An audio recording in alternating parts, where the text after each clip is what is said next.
So hello everyone, welcome to our channel. आज हम बात करेंगे हमारे 11th और 12th क्रम की, जो है हमारा ग्राही और स्तंभन क्रम। इससे पहले जो हमने अपने प्रीवियस वीडियो में जो क्रम पढ़े थे उसको एक बार फटाफट रिवाइज करेंगे।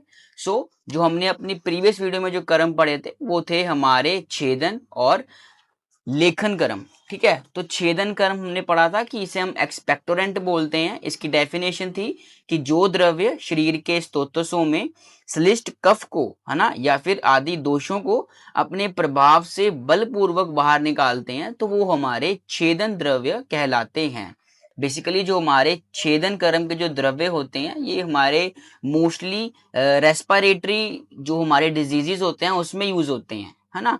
इस एग्जाम्पल में आप सीतोपलादी चूर्ण को ले सकते हो। अगर मॉडर्न से कोरिलेट करें तो इसमें हम ब्रोमोहेक्सीन जो हमारा कंपाउंड है वो यूज कर सकते हैं, है ना। तो ये जो हमारे छेदन कारक के जो द्रव्य हैं, है ना, जिसे हम एक्सपेक्टोरेंट बोलते हैं, ये मोस्टली हमारे रेस्पिरेटरी डिजीजेस में यूज होते हैं। उसके बाद ये जो हमारे छेदन क्रम के द्रव्य हैं ये हमारे कटु रस वाले होते हैं, यानी कि इनमें जो कटु रस है वो डोमिनेंट होता है। वैसे होते ये हमारे अम्ल, लवण और कटु रस वाले होते हैं, पर इसमें जो हमारा कटु रस है वो डोमिनेंट होता है। ठीक है, गुणों में ये हमारे तीक्ष्ण गुण वाले होते हैं और इनका जो वीर्य होता है वो हमारा उष्ण होता है। ठीक है, तो ये था हमारा छेदन क्रम। उसके बाद हमने पढ़ा था हमारा लेखन क्रम, जिसे हम स्क्रैपिंग एजेंट्स बोलते हैं। इसकी डेफिनेशन क्या थी कि जो द्रव्य या कर्म संपूर्ण शरीर की धातुओं को या फिर उनके मलों को सुखाकर या फिर उसे उखाड़कर शरीर से बाहर निकालते हैं तो वो हमारे लेखन कर्म के द्रव्य होते हैं, है ना। ये हमारे स्ट्रॉन्ग स्क्रैपिंग एजेंट्स होते हैं। हाँ, यहाँ पे लिखा ही है कि जो हमारे धातुओं और मलों में उसको सुखाकर या फिर उसको उखाड़कर शरीर से बाहर निकाल देते हैं तो ये हमारे लेखन कर्म के द्रव्य होते हैं। ठीक है, उसके बाद हमने पढ़ा था कि आचार्य सुश्रुत के अनुसार शरीर को पतला करने वाले द्रव्य लेखन कर्म के द्रव्य कहलाते हैं। इसमें हमारी वायु और अग्नि महाभूत की प्रधानता रहती है। ठीक है, वहीं जो हमारे आचार्य चरक हैं उन्होंने बताया कि ये हमारे लघु, तीक्ष्ण, रुक्ष रुक्ष सूक्ष्म और कठिन गुण वाले होते हैं। वीर्य इनका उष्ण होता है। ठीक है, और लास्ट में हमने एक इंपॉर्टेंट नोट पढ़ा था, यहाँ पे लिखा था कि लेखन द्रव्य मुख्य रूप से मांस धातु को सुखाते हैं। ठीक है, ये आपको याद भी रखना है, आपके एमसीक्यू में पूछा जा सकता है कि जो हमारे लेखन कर्म के द्रव्य हैं वो बेसिकली किस धातु के ऊपर एक्ट करते हैं, तो आपको वहां पे टिक करके आना है मांस धातु। ठीक है, तो ये थे हमारे प्रीवियस वीडियो के कर्म। आई होप आपको अच्छे से समझ आई होंगे। तो आज हम पढ़ेंगे हमारे नेक्स्ट कर्म। आज का जो हमारा फर्स्ट कर्म है वो है हमारा ग्राही कर्म। ठीक है, इसे हम डाइजेस्टिव एस्ट्रिंजेंट्स भी बोलते हैं। इसकी डेफिनेशन क्या है कि जो द्रव्य दीपन, पाचन तथा उष्ण होने से द्रव शोषक होते हैं तो वो हमारे ग्राही कर्म के द्रव्य होते हैं। ठीक है, इसकी एक और डेफिनेशन है, वो आप साइड में लिख लेना। तो यहाँ पे बताया कि जो द्रव्य या कर्म द्रवीभूत पुरीश को बांधे या फिर उसे रोके या फिर उसे ठोस बनाए तो वो हमारे ग्राही कर्म के द्रव्य होते हैं। इसमें हमारे जितने भी पुरीश संग्रहणीय महाकषाय हैं वो हम इसके अंदर पढ़ते हैं। ठीक है, तो ये हमारे ग्राही कर्म होते हैं। इसकी एग्जाम्पल क्या है? शुंठी, जीरक, गज और पिपली, है ना। इसको लर्न करने की ट्रिक क्या है? सुनो जरा गज पिपली को ग्रहण करो। तो ये सारी एग्जाम्पल लर्न करने की ट्रिक है, आप इसको इजीली याद कर सकते हो। उसके बाद इसके रस गुण वीर्य विभाग के हैं, तो रसों में ये हमारे कटु रस वाले होते हैं, ये हमारे रुक्ष और लघु गुण वाले होते हैं, वीर्य इनका उष्ण होता है और विपाक में ये हमारे कटु विपाक वाले होते हैं। और डोमिनेंटली जो इनमें हमारा महाभूत प्रेजेंट होता है वो हमारा अग्नि महाभूत प्रेजेंट होता है। ठीक है, अगर हम ग्राही कर्म को यानी कि जो हमारे डाइजेस्टिव एस्ट्रिंजेंट्स है इसको अगर हम मॉडर्न से कोरिलेट करें तो जितने भी हमारे एंटी डायरियल ड्रग्स होते हैं तो वो हमारे सारे ग्राही कर्म के द्रव्य ही होते हैं, है ना। इसकी एग्जाम्पल आयुर्वेद में क्या है? शुंठी, जीरक और पिपली। और मॉडर्न में इसकी एग्जाम्पल क्या है? लोपरामाइड, है ना। आपने सुनी होगी, बहुत बार ये मेडिसिन यूज होती है हमारी मॉडर्न मेडिसिन में। ठीक है, उसके बाद जो हमारे ग्राही कर्म है ये हमारे टू टाइप्स के होते हैं। ये होते हैं हमारे उष्ण ग्राही और शीत ग्राही। ठीक है, जो हमारे उष्ण ग्राही होती हैं ये हमारे आम युक्त द्रव्यों का पाचन करते हैं।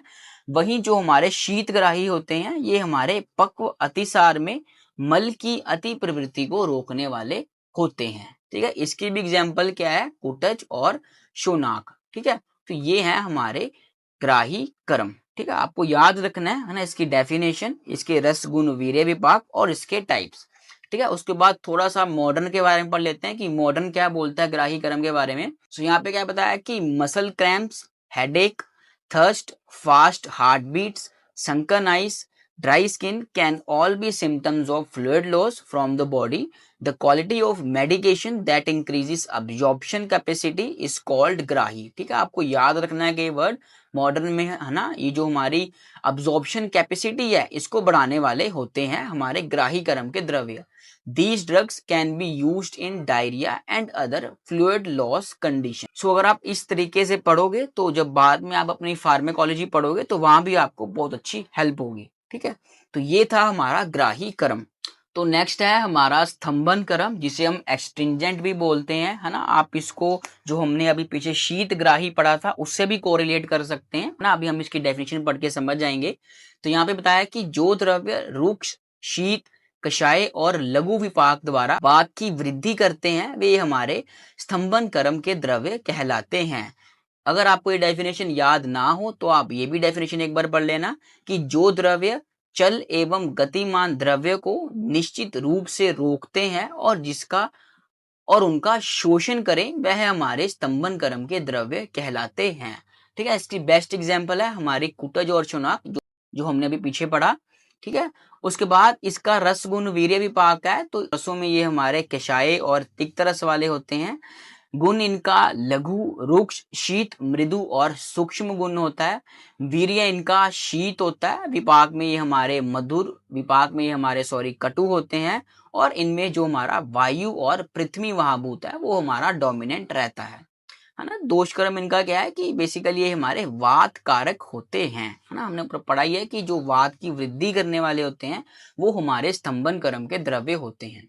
उसके बाद इसकी मॉडर्न में क्या बताया गया है, कि क्लिनिकल एप्लीकेशन क्या बताई गई है मॉडर्न में। तो यहाँ पे बताया है कि स्तंभन मीन्स टू स्टॉप समथिंग, यानी कि अगर हमें किसी भी चीज को रोकना होगा तो उसमें हम हमारे स्तंभन कर्म के जो द्रव्य हैं वो यूज करेंगे। ठीक है, उसके बाद बताया कि in case of acute condition, है ना, जब भी हमें कोई कंडीशन मिलेगी, है ना, यानी कि excessive bleeding from wound, bleeding from haemorrhoids with pitta dosha, dominance and in summer season and vomiting और डायरिया और ब्लीडिंग इन वीक पर्सन, तो उसमें हम जो हमारे स्तंभन कर्म के जो द्रव्य हैं वो हम यूज करेंगे in case of acute condition.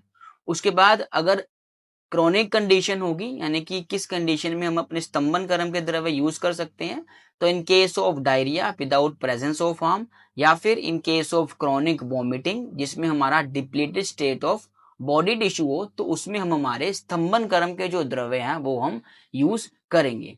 ठीक है, तो ये था हमारा ग्राही और स्तंभन कर्म। आई होप आपको ये अच्छे से समझ आया होगा। कोशिश किया करो कि साथ साथ इसके नोट्स बना लिया करो ताकि बाद में आपको रिवीजन करने का अच्छे से टाइम मिल सके और आप अपने बाकी सब्जेक्ट्स भी पढ़ सको। ठीक है, तो मिलते हैं अपनी नेक्स्ट वीडियो में। Till then thank you so much.